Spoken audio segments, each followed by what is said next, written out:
Chapter 14. By and by, we got up and we turned over the truck the gang had stole off the wreck. Found boots and blankets and clothes and all sorts of other things, and a lot of books and a spyglass and three boxes of cigars. We ain't had ever been this rich before, neither of us, in all of our lives. The cigars was prime. We laid off all the afternoon in the woods talking, and me reading the books and having a generally good time. I told Jim all about what happened inside the wreck and the ferry boat, and I said these kinds of things was adventures. But he said he didn't want no more adventures. He said that when I went into the Texas and he crawled back to get on the raft and found her gone, he nearly died, because he judged it was all up with him any way it could be fixed. For if he didn't get saved, he'd get drowned. And if he did get saved, whoever was saved him was going to send him back home as to get to the reward. And then Miss Watson would sell him south, sure. Well, he was right. He was almost always right. He had an uncommon level head for a nigger. I read considerable to Jim about kings and dukes and earls and such, and how gaudy they dressed, and how much style they put on, and called each other so and such on, instead of Mister. And Jim's eyes bugged out, and he was interested. And he says, I didn't know there was so many of them. I ain't heard about none of them. Scarcely, but the old King Solomon. Unless you count them kings that's in the Packards of the K-Yards. How much do a king get? Get? I says. Why, they get $1,000 a month if they want it. They can have just as much as anything as they want.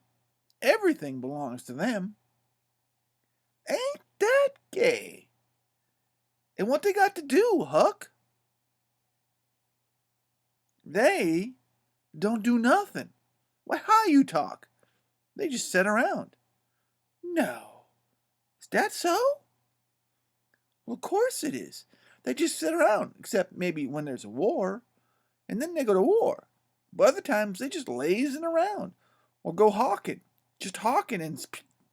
Wait, did you hear a noise? We skipped out and looked, but it weren't nothing but the flutter of a steamboat's wheel away down, coming back around and up the point. So we come back. Yes, says I, and other times when things was dull, they fuss with the Parliament. And if everybody don't just get the way he wants, he whacks off the head. But mostly, they hang around the harem. Round the which? The harem. What's the harem? Well, that's the place he keeps his wives. Don't you know about the harem? Solomon had one. He had about 1,000,000 wives. Why, yes, that's so. I done forgot about it. A harem's a boarding house, I reckon. Most likely they has rackety times in the nursery. And I reckon the wives' quarters considerable. That creased the racket. Yet they say with Solomon, the wives' man was the best that ever lived. I don't take no stock in that. Because why? Why would a wise man want to live in the midst of such a blimmin' blammin' all the time? No. Indeed he wouldn't. A wise man would take and build him a billet factory. And then he could shut the whole billet factory down when he wants to rest. Well, but he was the wisest man anyway. Because the widow, she told me so, her own self. I don't care what the widow say. He warn't no wise man nother. He had some other defaginesses, whatever ways I can see. Does you know about that child that he does Cohen he was going to chop in two? Yeah, the widow told me all about that. Well then, weren't that the beautiful in this notion that there ever were? You just take and look at it for a minute. There's the stump there. That one's the woman. She's you. That's the other one. I Solomon. And this your dollar for building child. Both of you claims it. What does I do? Does I shout around most of the neighbors and find out which one of you do belong to? And hand it over to the right one, all safe and sound? The way that anybody had any gumption would? No. I take and whack the bill in two and give a half to you and half to the other one. That's the way Solomon was going to do it with the child. Now I want to ask you, what's the use to having a half a bill? Can't buy nothing with it. And what's the use to having half a child? I wouldn't give me a darn one of those for a million of them. But hang it, Jim, you've missed the point. Blame it, you've missed 1,000 miles of the point. Who? Me? Go on. Don't talk to me about your points. I reckon I know sense when I sees it, and I said there ain't no sense in such doings as that. Dispute weren't about no half a child. Dispute was about a whole child. And the man that thinks he can settle a dispute with a whole child and a half a child don't know enough. I'll come in from the rain. Don't talk to me about no Solomon, Huck. I knows him by the deck. But I tell you, you don't get the point. Blame the point. I reckon I knows what's what. And mind you, the real point further is down deeper. It lays in the way Solomon was raised. You take a man that's got only one or two children, is that man going to be wasteful of those children? No, he ain't. He can't afford it. He know how to value them. But you take a man that's got about 5 million children running around all the house, and it's different. He just soon chop a child in two as a cat. Just plenty more. Child or two more or less. Weren't no consecutive, said Solomon. Dad fetch him. Well, I never seen such a nigger. He got a notion in his head once, and there weren't no getting it out of him. He was most down on Solomon as any nigger I ever see. So I went to talking about other kings, and let Solomon slide. I told about Louis XVI, who got his head cut off in France a long time ago, and his little boy, the Dolphin, that would have been a king, but they took him and shut him up in jail. Some say he died there. Poor little chap. But some says he got out and got away. Came to America. Well, that's good. But he'd be pretty lonesome. Ain't no kings here. Is there, Huck? No, there ain't no kings here. And he can't get no situation. What he gonna do? Well, I don't know. Some of them gets on the police. And some of them learns people how to talk the French. Why, Huck, don't the French people talk the same way we does? Well, no, Jim. You couldn't understand a word they said. Not a single word.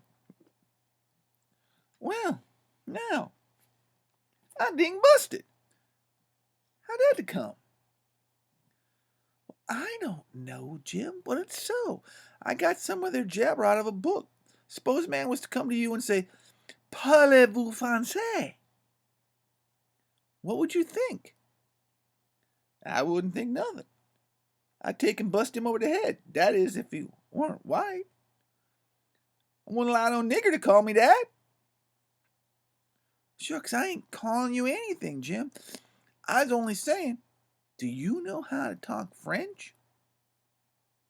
Well then, why wouldn't he say that? Why, he is saying it, Jim. That's a Frenchman's way of saying it. Well, it's a damn ridiculous way. I don't want to hear no more about it. There's no sense in it. Looky here, Jim. Does a cat talk like we do? No, cat don't. Well, does a cow? No, cow don't neither. Does a cat talk like a cow or a cow talk like a cat? No, they don't. It's natural and right for them to talk different from each other, ain't it? Of course. And ain't it natural and right for a cow and a cat to talk different from us? Well, most surely it is. Well, then, ain't it natural and right for a Frenchman to talk different from us? You answer me that. Is a man a cat, Huck? No. Well, then, there ain't no sense in a cat talking like a man. Is a cow a man? Is a cow a cat? No, she ain't neither of them. But it ain't no sense or no business like talking on either one of them. Is a Frenchman a man? Yes. Well then, dad blame it. Why don't he talk like a man? You answer me that. Well, I see it. Want no use wasting words. Can't learn a nigger to argue. So I quit. And that's the end of chapter 14. And I'm again struggling with the language. I know that Samuel Clemens, Mark Twain, purposely put some of those passages in there to illustrate how the African American was a man just as much as the white man was a man, and that humanity ought to be more humane to each other. Um, but it is difficult to read that stuff, even knowing where or believing where Mark Twain's heart lied. Heart lay, I should say. But that is the language of the book. And it does illustrate to us at this point how prejudice can set in. This is what Huck's been told all his life, that the African man wasn't a man. He was something less than a man. And yet in that same chapter, Huck admits to himself that, well, Jim's been right about a lot. Jim's almost always right. Even now, if we look at some of Jim's superstitions and say, well, gee, that doesn't make any sense at all, Huck is realizing that Jim is, in some ways, Huck's superior. But that's not what society tells him. Society tells him that Huck is superior to Jim in every way. And that's purely by the color of his skin. That's purely by innate nature of, well, Huck's a white boy and Jim's a black man. So Huck must be superior. Some of those things come to a head as we get further down the road, or down the river, as it were. Um, if I recall right, things are probably going to get worse before they get better. But we are where we are, and we have to have hope that things will get better.